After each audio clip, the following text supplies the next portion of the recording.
நலம் என்கிற விஷயம், நலம் என்கிறது எப்பொழுதும் ஒரு தட்டையான பாலம் கிடையாது. ஒரு மருத்துவனுக்கும் ஒரு நோய்க்கும், இல்லை என்றால் ஒரு நோயாளிக்கும் நோயை சிகிச்சை செய்யக்கூடிய மருத்துவருக்குமான பாலத்தில் நலம் உட்கார்ந்து இருக்கிறது இல்லை. நலம் என்பது ஒரு 360 டிகிரியிலையும் இருக்கு. நலம் கடையில் வாங்கிவிட முடியாது. ஒரு மருந்துகளால் நலத்தை வாங்கிவிட முடியாது. மருந்துகளால் சில சுகவீனங்களை போக்க முடியும், அவ்வளவுதான். நம் இந்த தலைமுறையில நிறைய சிக்கலான நலச்சவால்களை பார்க்கிறோம். நமக்கு முந்தைய தலைமுறை, நமக்கு ஒரு 50 வருஷம் முன்னாடி இருந்தவங்க கோவிடை பார்க்கல. நமக்கு முன்னால் இருந்த தலைமுறை சுனாமியை பார்க்கவில்லை. ஆனால் நாம் இந்த 2 பேரழிவுகளையும் நம்ம பக்கத்துல இருந்து பார்த்தோம். இந்த 2 பேரழிவுகளும் பெரிய அளவில் சில கற்பிதங்களை நமக்கு கொடுத்துட்டு போயிருக்கு. அந்த கற்பிதங்களை அந்த காலத்தில் அதிகம் பேசிக் கொண்டிருந்தோம். சுனாமி வந்த போது எல்லாரும் பேசின விஷயம் சுற்றுச்சூழல்ல கொஞ்சம் பாதுகாப்பா இருக்கணும்பா, நம்ம விளையாட்டு இல்ல, ஒரு நிமிஷம் நினைச்சதுன்னா ஒரு 2 லட்சம் பேரை கவிட்டு போயிருச்சு அப்படின்னு சுனாமி காலத்தில் பேசி கொண்டிருந்தோம். அதே மாதிரி கோவிட் காலத்தில் வந்தபோது அந்த 2 ஆண்டுகளில் இருந்த நெருக்கடி, 2 ஆண்டுகள் நம்ம முகமுடிய போட்டுட்டு தெரிந்தது.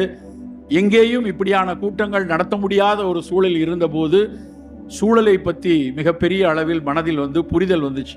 அதுக்கு கொஞ்சம் முன்னாடி, அந்த கோவிட் வருவதற்கு ஒரு 2 ஆண்டுகளுக்கு முன்னாடி 2017-18 ஒரு புத்தகம் வந்தது, ஸ்பில் ஓவர் அப்படின்னு ஒரு ஆங்கில புத்தகம்.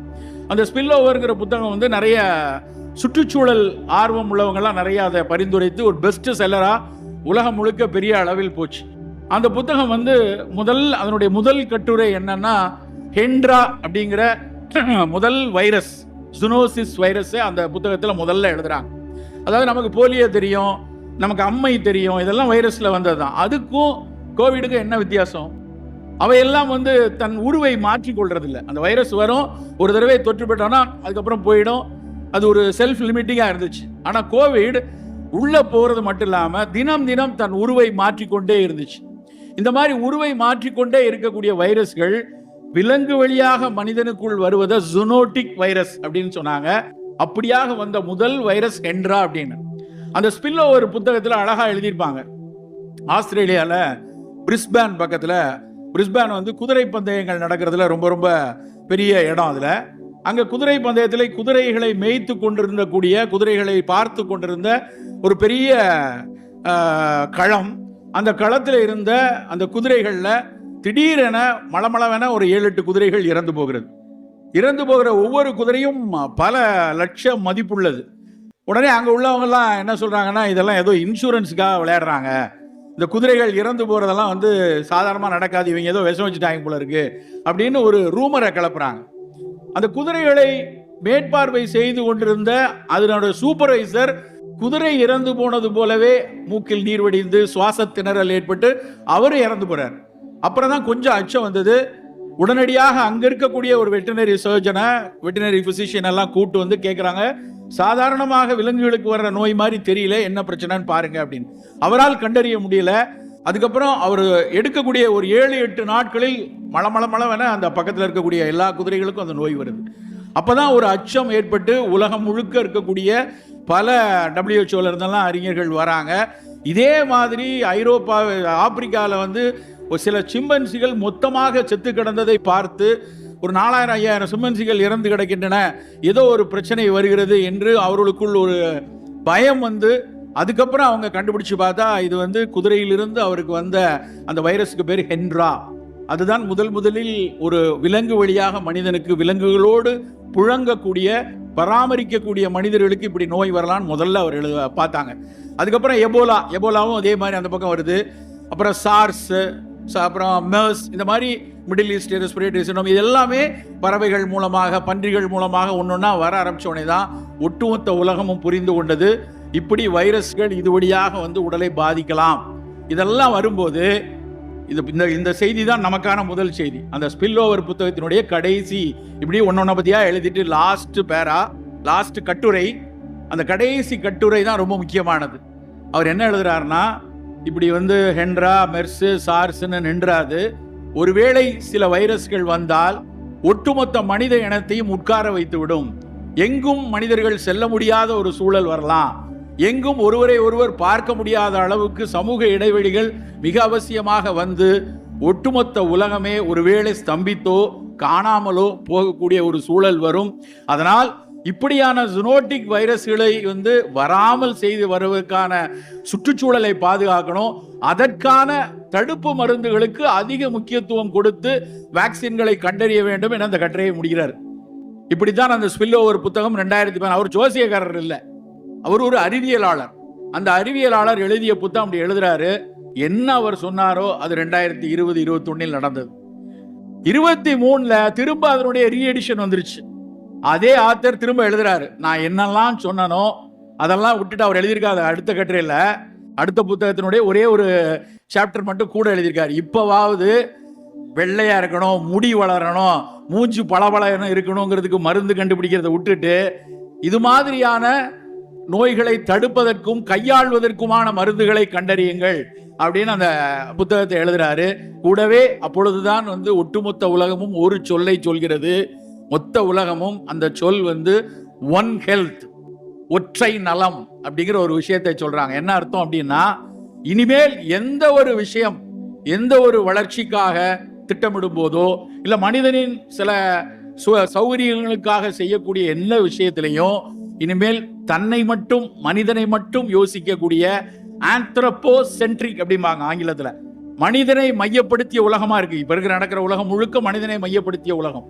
ஆனா இந்த பூமி மனிதனுக்கானது மட்டுமா? இந்த பூமியை வைரோஸ்பியர் அப்படிம்பாங்க. இந்த பூமியில மூத்த குடி வைரஸ்கள் தான், ஒட்டுமொத்த குடியும் வைரஸ்கள் தான். அந்த வைரஸ்களுக்கு எப்போதெல்லாம் ஒரு சின்ன சின்ன சிக்கல்கள் வருகிறதோ, அவற்றிற்கு சிதைவுகள் வருகிறதோ, அப்ப திரும்ப அவை தன்னை பாதுகாத்து கொள்ள அவை ஏதாவது ஒரு செயல்பாட்டை செய்கிறது. நல்லா யோசிச்சு பாருங்களேன். ஸ்பீல்பர்க்னு ஒருத்தர் வரல அப்படின்னா நமக்கு டைனோசரஸ் இவ்வளவு அழகா தெரிஞ்சிருக்காது. டைனோசரஸ்னா ஏதோ மியூசியத்தில் போய் பார்த்ததோட தெரிஞ்சிருக்கும். ஸ்பீல்பர்க் படம் வந்ததுக்கு அப்புறம் அத்தனை பேருக்கும் இவ்வளவு டைனோசரஸ் இருந்துச்சா, மில்லியன் கணக்கில் உலகம் முழுக்க டைனோசரஸ் இருந்துச்சான்னு ஒரு கேள்வி வருது. அடுத்த கேள்வி, அவ்வளோ பெரிய மிருகங்கள், அவ்வளோ பெரிய விலங்கினங்கள் எப்படி ஒரே சமயத்தில் மொத்தமா காணாம போச்சு? அவை ஒன்றை ஒன்று அடித்து அத்தனையும் கொண்டிருக்குமா? வாய்ப்பில்லை. என்னை பொறுத்தவரை மனிதனை தவிர வேற எந்த விலங்கும் அடுத்த தன்னுடைய இனத்தை சக இன அழிப்பு செய்யவே செய்யாது. நம்ம தான் பல காரணங்களுக்காக பல மனிதர்களை கொன்று குவித்துக் கொண்டிருக்கிறோம். ஆனால் அப்படி செய்திருக்க வாய்ப்பில்லை. அந்த சில கருத்துக்கள் சொல்லுவாங்க, விண்வெளியில் இருந்து ஏலியன்ஸ்ல இருந்து கல் வந்துச்சு, ஏலியன்ஸ்ல இருந்து ஏற்பட்ட ஏதோ ஒரு காரணத்தினால ஒட்டுமொத்த டைனோசரஸ் காணாம போச்சுன்னு. ஆனால் இப்பொழுது இருக்கிற ஒரு மிக முக்கியமான அனுமானம் என்ன அப்படின்னா, சில வைரஸ்களின் தாக்குதல்னால ஒட்டுமொத்தமா எப்படி கோவிட் வந்தப்போ ஒரு சின்ன சிந்தனை வந்துச்சு, மனித இனமே காணாம போயிருமோ அப்படின்னு யோசிச்சோமா இல்லையா எல்லாரும்? அதே மாதிரி ஒரு வைரஸ்னால அந்த ஒட்டுமொத்த டைனோசரஸ் காணாம போயிருக்கலாம். மாமூத் அப்படின்னு ஒரு இனம் நமக்கெல்லாம் தெரியும். மாமூத்னா யானையை விட ஒரு 10 மடங்கு பெருசா இருந்த அந்த ஸ்காண்டினேவியன் பகுதியில் வட துருவத்தை ஒட்டி இருக்கக்கூடிய ஸ்வீடன், நார்வே போன்ற நாடுகளில் இருந்த ஒரு பெரிய உருவம் உள்ள யானையை போன்ற ஒரு மிருகம், மெகாஃபானா அப்படிம்பாங்க. அந்த மெகாஃபானாங்கிற மிருகம் எப்படி போச்சு, காணாம போச்சு? நிறைய அதுக்கும் கருத்துருக்கள் இருக்கு. எப்போ மனுஷன் அந்த பக்கம் போனானோ, எப்போ நியோண்டர்தால் அங்கே போனாங்களோ, எப்போ ஹோமோசெப்பியன்ஸ் உடைய மூவ்மெண்ட் அங்கே போச்சோ, அதுக்கப்புறம் அதை காணோம்னு ஒரு தியரி இருக்கு. ஆனால் இப்பவும் அதையும் யோசிப்பது என்னவென்றால், ஏதோ ஒரு சிறு கிருமிகளினுடைய தாக்குதல்னால, ஒரு வைரஸ் தாக்குதல்னாலேயோ பாக்டீரியா தாக்குதல்னாலேயோ அவையெல்லாம் அந்த ஒட்டுமொத்த இனம் அழிந்து போயிருக்கலாம். இந்த மாதிரியான அறிவுகள் எல்லாம் சொல்ற விஷயம் என்னன்னா, இந்த உலகத்தில் நாம் மட்டும் முதலாளிகளோ இல்லை என்றால் நாம் மட்டும் குடியிருப்பவர்களோ கிடையாது. இந்த உலகம் எல்லா உயிர்களுக்கும் ஆனது. அதைத்தான் நம்ம வள்ளுவ ஆசான் மிக அழகாக பகுத்துண்டு பல்லுயிர் ஓம்புதல் என்று சொல்லியிருக்காங்க. பகுத்துண்டு பல மனுஷன் ஓம்புதல் சொல்லியிருக்கலாமே. எல்லா மனிதனுக்கும் மட்டும் நம்ம எல்லாம் பிரிச்சு கொடுத்து சாப்பிடணும்னு அவங்க சொல்லல. பகுத்துண்டு பல்லுயிர் ஓம்புதல். இந்த பகுத்துண்டு பல்லுயிர் ஓம்புதல்ங்கிற விஷயத்தை தான் இன்றைக்கு ஒற்றை நலம் வலியுறுத்தி சொல்கிறது. அந்த ஒற்றை நலம் என்ன சொல்லுதுன்னா, நீ நல்லா இருக்கணும், நீ உன் உடம்பு நல்லா இருக்கணும், நான் என் உடம்பு நல்லா இருக்கணும் அப்படின்னா எப்படி அதனுடைய அழகு இருக்கும்? என்னுடைய இதயம் ஒழுங்கா துடிக்குதா? 72 தடவை ஒரு நிமிஷத்துக்கு துடிக்குதா? என்னுடைய நுரையீரல் 16-20 தடவை சரியா நிமிஷத்துக்கு சுவாசிக்குதா? என்னுடைய கல்லீரல் சரியாக வேலை செய்கிறதா? என்னுடைய சிறுநீரகங்கள் சரியா கழிவுகளை வெளியேற்றுகிறதா? அப்ப நான் ஆரோக்கியமானவன் அப்படின்னு தான் நினைச்சிட்டு இருந்தோம். பிசிக்கலா ஃபிட்டா இருந்தால் நான் ஆரோக்கியமானவன் நினைத்தோம். ஆனா அது இல்லை. பிசிக்கல் ஃபிட்னஸ் மட்டும் பத்தாது அப்படின்னு 1970க்கு அப்புறம் என்ன சொன்னாங்கன்னா, மென்டல் ஃபிட்னஸ் இருக்கணும். உன்னுடைய உள்ளம் சரியா இருக்கணும். மன அழுத்தங்கள் இருக்கக்கூடாது, மன விகாரங்கள் இருக்கக்கூடாது, உடலும் நல்லா இருக்கணும், உள்ளமும் நலமாக இருக்கணும். அதுதான் ஆரோக்கியம் என்று 1970 ஆலம் ஆட்டா ரெசல்யூஷன்ல WHO வந்து உள்ளமும் சேர்த்து பார்க்க சொல்லுச்சு.